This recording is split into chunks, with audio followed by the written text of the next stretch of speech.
straight into the roof of the net. Nice one. Straight down the middle. So a good performance from both teams here. Hi, I'm Rupha Ramani and you're watching Firstpost.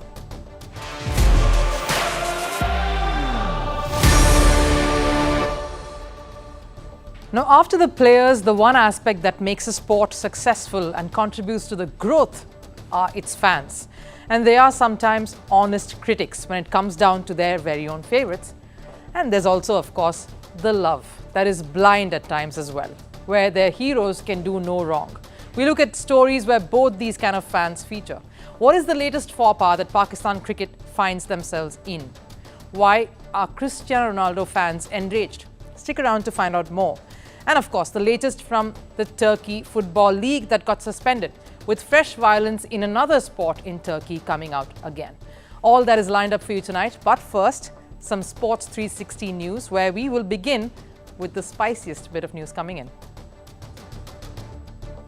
Starting with cricket, it's time for Hardik Pandya fans to celebrate. He will be captaining the IPL franchise Mumbai Indians for the 2024 season. Pandya, who was traded from Gujarat Titans in November this year, will replace their long-standing captain, Rohit Sharma. The Board of Control for Cricket in India, or BCCI, will retire former captain Mahendra Singh Dhoni's number 7 jersey. This means that no new players will be allowed to pick the number 7 for themselves.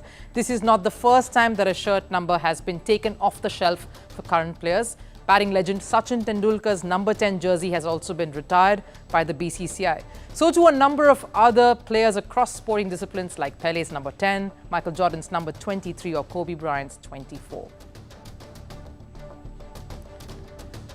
6 shirts worn by Argentine legend Lionel Messi at the 2022 World Cup have been sold for over $7.8 million at an auction. The collection included the shirt that Messi wore during the World Cup final against France. The details of the buyer who have purchased Messi's Argentina jerseys has not been disclosed. Liverpool were handed a 2-1 defeat by Union Saint-Gilloise in the Europa League. The Belgian club took a lead over Liverpool in the 32nd minute. 7 minutes later, the Reds came back with an equaliser to score 1-1. Just before half-time, Cameron Pureta scored for the winning goal for Union Saint-Gilloise. Despite the loss, Liverpool are through to the last 16. And in hockey, Germany beat India 4-1 in the Men's Junior World Cup semi-final. It's the second time they've exited in this stage, and that too to Germany, who scored early in the 8th minute. Then Indian Colts equalized in the 11th. However, Germany took the game away from India after scoring 3 goals after the first quarter. India squandered away too many penalty corners in the match. India will play either France or Spain for the 3rd place on Saturday. Let's start this show with some cricket news that's just come in an announcement that has taken many by surprise. Mumbai Indians have announced their new captain for the Indian Premier League season 2023-2024. Hardik Pandya is set to take over from Rohit Sharma as skipper of the franchise in the coming year. This comes amidst talks of Rohit Sharma's future as India's captain in the shorter format of the game, and his interest to pursue a career in the white ball formats. Hardik, remember, was traded from Gujarat Titans for a hefty sum. The trading news, in fact, kept everyone in tenterhooks for days before the official announcement came in. Gujarat Titans were, of course, quick to announce Shubman Gill as their skipper. But coming back to this announcement of leadership, in a statement, this is what Mahela Jayawardene, who's the global head of performance with the franchise, said. And I quote, "It is part of legacy building and staying true to the MI philosophy of being future ready. And it is in keeping with this philosophy that Hardik Pandya will assume captaincy of Mumbai Indians for the IPL 2024 season. We express our gratitude to Rohit Sharma for his exceptional leadership. His tenure as the captain of the Mumbai Indians since 2013 has been nothing short of extraordinary. We welcome Hardik Pandya as the new captain of MI and wish him all the very best." This, of course, is a massive development, keeping in mind the Indian cricket team's preparation for the upcoming T20 World Cup in June next year. And it is something we'll be keenly following here on Firstpost as well.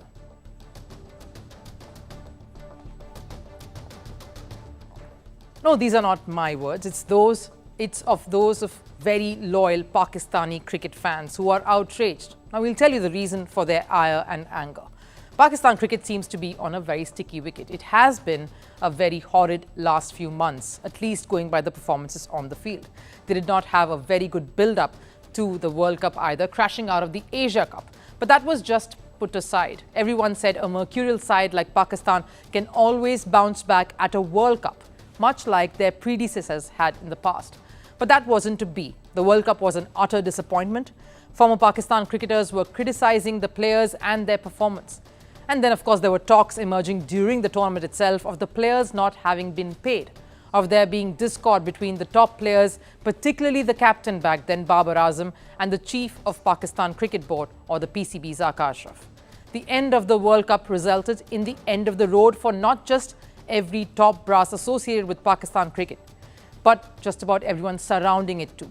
New captains, Shan Masood for tests, Shaheen Shah Afridi for shorter formats. New director of cricket, out went Mickey Arthur and his team, and Mohammad Hafiz is brought in. New PCB chief selector, out with Inzamam ul Haq, and in came Pakistan's former pacer Wahab Riaz. All these changes, and you would think that there will be less noise now and more focus on cricket. Well, you're sadly mistaken. Shan Masood, the new skipper, is immediately questioned on being the sacrificial lamb for Pakistan cricket, a scapegoat.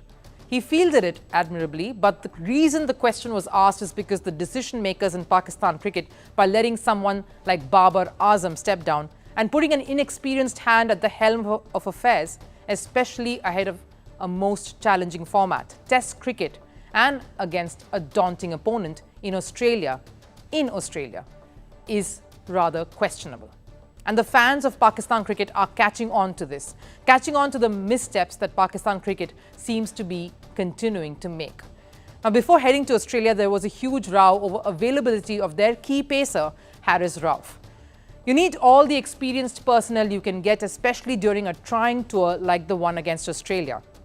It's a tour Pakistan has not had good memories of. They've fared terribly down under. They experienced whitewashes in their last two series. Haris Rauf and the PCB were at loggerheads because he said he was playing too much cricket and did not want to be a part of the Australia series. The PCB had been miffed and even released a statement indicating that no player can refuse playing for the country.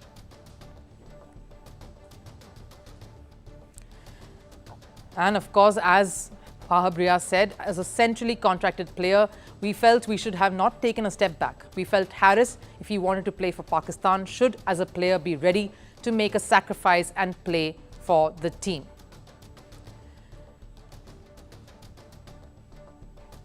And of course, he continues to say any player, no matter who he is or how big a player he is, if he is not giving priority to the Pakistan team, then he will not feature in our future plans. Now, that is one bold statement, almost threatening Haris Rauf that if he continues to refuse playing for the country, he will not be considered here on for any series. And just days later comes the news that Haris Rauf has been given the NOC by the very same PCB headed by Wahab Riaz of playing the Big Bash League. He From says, now and I quote, until the New Zealand series, there's a gap of 1.5 months, during which Haris Rauf isn't playing any cricket. His contract with Cricket Australia for the Big Bash comprises of only 5 games. Considering the thought that there won't be any cricket for 1.5 months, and he's a fast bowler, to ensure he maintains his rhythm, we will have given him a no objection certificate from December 7th to 28th. This covers his 5 Big Bash matches so that he can then travel with the Pakistan team for the New Zealand tour. This is the science behind giving him the NOC. that was a complete U-turn after there was a huge furore over Rauf not wanting to tour Australia. But what has shocked fans is the selection of the playing 11 for the first test against Australia that has begun in Perth. The think tank decided to go ahead with the experienced Sarfraz Ahmed, who has captained Pakistan. A bit of a controversial career that he's had himself. But that move completely riled up the cricket fans back in Pakistan, who expressed shock and disbelief of not picking someone for the future and has been a mainstay like Mohammad Rizwan, especially in the conditions that they were playing in. They lambasted the PCB, saying they were turning team selection into a big joke. Rizwan has been a consistent performer for Pakistan in the recent past, and he was one of their top performers when Pakistan played New Zealand at home in a test series in 2022-23. Pakistan also handed debuts to fast bowlers Amir Jamal and Khurram Shehzad, and they decided to go without a frontline spinner. Apart from new faces, there are old faces returning to the fold after as long as a year of missing out on red ball cricket, like Fahim Ashraf along with Sarfraz Ahmed, whom we mentioned earlier. They are seen in whites after ages. In the absence of Rauf and Naseem Shah, all the responsibility in the bowling department is on the shoulders of Shaheen Shah Afridi. The Pakistan cricket team has gone through trial by fire in India during the World Cup and up against the ODI champions now in their own backyard. The pressure to at least put up a fight and not crumble, like they have in the past, will be the biggest challenge. The fact that they have been forced to go to extremities like bring in newbies or debutants on one hand, including in captaincy and leadership, and as well as old war horses who have not played Test cricket in a long while, shows that it's a gamble that they will hope desperately must pay off. Much like the typical manner Pakistan plays its cricket, they have always been lauded and accused of, ironically, of their temperamental nature that has been symbolic of Pakistan cricket. But to fall for the same trope and mistakes despite going through a horrible World Cup is what has gotten fans enraged. Risky affair this, but the question is how long will they keep persisting with the seemingly irrational decisions, especially with another World Cup just around the corner. And Turkish sports is making the headlines yet again. Regretfully, not for triumphs on the field, but for all the wrong reasons. Now, we told you about the recent incidents of a Super League match, the violence that flared up on a football pitch. Yes, you heard me right. Let me recap quickly what happened just a few days ago. A club president brazenly invaded the pitch and physically assaulted a top referee. The referee, Halil Umut Mila, was in fact hospitalized for his bruises and fractures. Thankfully, it was just that. The football fans then rushed in too. The club president was Faruk Koka of Ankara Gucu Football Club. Post that mob attack, the league was suspended indefinitely, but now there is confirmation of the league resuming next week. As you know, at the end of the meeting we held with the board after referee Halil Umut Miller was punched, we had decided to indefinitely postpone games in all leagues. With the decision we took today, all leagues will start again on Tuesday, December 19th. The top football league will kick off again after this break, but it will be without the culprit who stirred all the chaos, the man who put the league and the country to disrepute. Faruk Koka has been permanently banned after he was arrested. Ankara Gucu, the club whose fans also invaded the pitch, have been fined at least $54,000. And the penalties don't end here. The most important aspect of any sport right after the players are the fans, like we've said. The club will have to play their 5 home games without the fans in front of empty stadiums. No fans will be allowed to watch or cheer for Ankara Gucu in these 5 home matches. All of these punishments, of course, coming in after the Turkish president Erdogan himself expressed his grief and disgust at the violence that had taken over, saying sports and violence were simply incompatible. Those were his words. The one good news coming out of this, of course, is that the referee, Halil Umut Mila, is on the road to recovery. We've just discharged him in good health. He is in good spirits and doing well.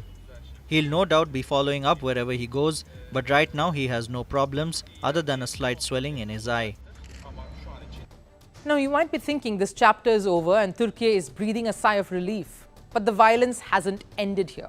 The spotlight has shifted to a women's football team now, which fell victim to a shocking attack by the spectators. Yes, you heard me right, the spectators. Let me show you a clip of that violence.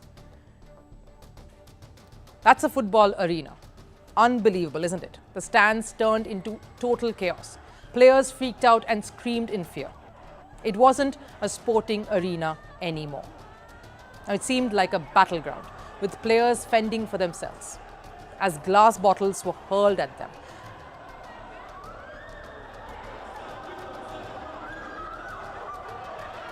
Now, the scene was unsettling. The players who were attacked belonged to the Turkish club, Nisa Hotel Volleyball. They were playing an away match in the city of Adana. It was against Imam Oglu Belediye. One player sustained cuts on her legs that required stitches.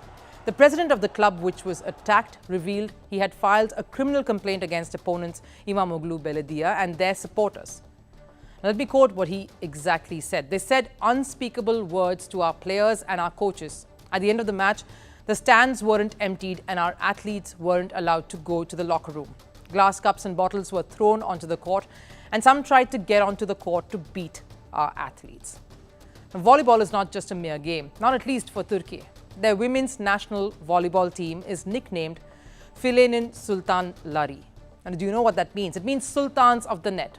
Yes, the women's team are hailed as the Sultans of the Net, and they are Turkey's most successful sports team. In July, the team won the Volleyball Nations League Championship. They ranked number 1 in the world, and their recent conquest was the Women's European Volleyball Championship, where they clinched a nail-biting victory after toppling Serbia in the final. Sporting heroes must be a source of national pride. Instead, these athletes are questioned for their personal choices. They do not cover their bodies or heads. They are seen in jerseys and funky tattoos. They are unabashedly themselves. So amidst these social divides, they become a beacon of defiance, which makes them targets of conservative groups. And let's not forget, Turkey was devastated by an earthquake earlier this year. They lost many lives in that calamity. It was volleyball and these women who gave them the respite and joy from their victories. Today, the flag bearers of the same game are boarded and thrown glass bottles at. It has stained the reputation of the game that brought Turkey much honor. The football incident first and then this. President Erdogan said it right in football. The call should be set to set it right in every sporting arena. Are you an active participant in the age-old debate over who's the better footballer, Messi or Ronaldo? Now, if you are a Messi fan, chances are you're ecstatic because you have won it almost all this year. Well, almost all. He held off competition from Erling Haaland and Kylian Mbappe to take home his record 8th Ballon d'Or. What's next on the list? Why, the best FIFA Football Award 2023, of course. But if you are a Ronaldo fan, then my apologies. CR7 fans are enraged. They're slamming FIFA for favoritism. He was snubbed from the Ballon d'Or 2023 list and is now omitted from this one as well. Is that a fair call, though? Take a look. The nominees for Men's FIFA Player of the Year are out, and no props for guessing who is in the star-studded list. This is the 8th edition of the prestigious awards, and the ceremony will take place on January 15th. It somewhat mirrors the Ballon d'Or that was held in October, because it will be another contest between Lionel Messi, Kylian Mbappe and Erling Haaland. These are the same top 3 who were in the running for the Ballon d'Or just some months ago. Haaland played a pivotal role in Manchester City's title treble. He helped the club win the Champions League, the English Premier League and the FA Cup. French giants Paris Saint-Germain were crowned the Ligue 1 champions, all thanks to Kylian Mbappe and Argentine star Lionel Messi, who also went on to help Inter Miami in lifting the League's Cup trophy. And how can we forget Messi leading his Argentinian side to a massive World Cup win in 2022. We know that these are the usual suspects and FIFA loves them. At least that's what fans believe. Many of them are enraged because of one name that's missing from that list, and you know who that is by now. Cristiano Ronaldo was also snubbed from this year's Ballon d'Or list, and after the latest omission for the FIFA award, fans are livid. They took to social media to accuse FIFA of favoritism. He may have swapped European leagues for Saudi giants Al Nassr, but even at 38, he's nothing short of sensational. Ronaldo is the top goal scorer of 2023 with a staggering 50 goals. He has played 47 matches for Al Nassr and chipped in with 40 goals already. And he found the back of the net for Portugal 10 times and helped them win all 10 of their Euro 2024 qualifying matches. This marks the 8th time that Ronaldo has scored a half-century of goals in a single calendar year. That's an incredible statistic. Only Erling Haaland stands alongside Ronaldo in scoring 50 goals this year. It's these impressive track records that fans are putting out in Ronaldo's defense. They say stripping Ronaldo of the nomination is unfair and that FIFA is harboring a bias. Here's how the head-to-head comparison looks like between the two legends of the sport. All these contributions are made both towards their respective club and national sides for the year 2023. Messi has made a total of 44 appearances and netted 28 goals in total. Despite the notable difference in numbers, the Al Nassr captain finds himself out of contention of yet another accolade. Then there's the other side to Ronaldo.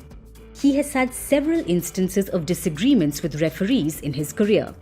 Ronaldo was given a red card on his Champions League debut for Juventus after clashing with Jason Murillo.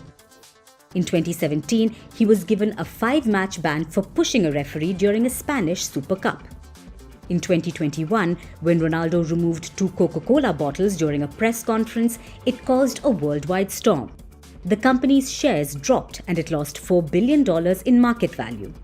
Perhaps all these could have brought him in FIFA's bad books. And then, of course, he chose to move to Saudi Arabia. That clearly ruffled some feathers. For now, fans of both these superstars will be eagerly waiting for Feb 2024, when Messi's club Inter Miami will take on Ronaldo's team Al Nassr on Feb 1st. The two titans will go head-on against each other for the 37th time. All of this steam and pent-up anger will probably be let out then. Now it's time for Last Serve here on the show, and today we bring you the story of resilience and grit. Now you've seen marathon runners. They are quite people with stamina, but imagine running a marathon in sub-zero temperatures. American runners Stephanie Estridge and Michael Higgins won the women's and men's marathons at the Union Glacier in Antarctica. It was quite the visuals.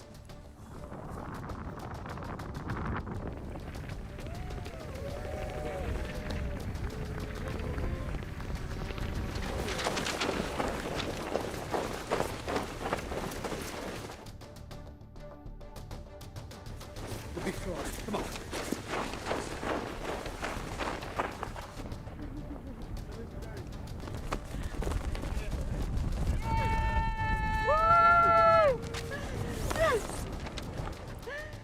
Quite the breathtaking visuals but that does it here on Firstpost today. We'll of course see you the next week. Have a nice weekend yourselves, and we'll keep bringing you fresh perspectives here from the world of sports. Till now then, bye.